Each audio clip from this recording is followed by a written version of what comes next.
ఓం నమ శివాయ. వైవస్వత మనము గురించి మనం తెలుసుకుందాం. ముల్లారా, సంతానం లేనటువంటి కారణం చేత వైవస్వత మనము వశిష్ఠుని ఆదేశానుసారంగా యజ్ఞం చేశాడు. ఉద్యుమ్నుడు అనేటువంటి మగబిడ్డని కన్నాడు ఆయన వైవస్వత మనవు. ఉద్యుమ్నుడు పెద్దవాడైన తర్వాత ఒక అడవిలో ఉన్నటువంటి చెరువు నీళ్లు తాగితే యువతిగా మారిపోయాడు, స్త్రీగా మారాడు.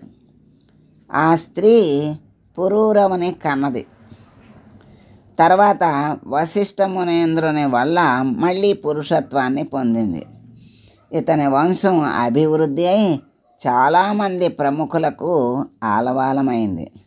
రఘువు, అజుడు, దశరథుడు మొదలైనటువంటి వాళ్లతో శ్రీరామ, లక్ష్మణ, భరత, శత్రుఘ్నులతోనూ, కుశలవులు మొదలైన వారందరితోనూ వంశపారంపర్యంగా సూర్యవంశంలో ఉన్నటువంటి రాజులు, చక్రవర్తులు ప్రజాక్షేమాభి కోరి భూమండలాన్ని విఖ్యాతితో ఏలి యశస్సును పొందారు అని మనకి తెలియజెప్పారు.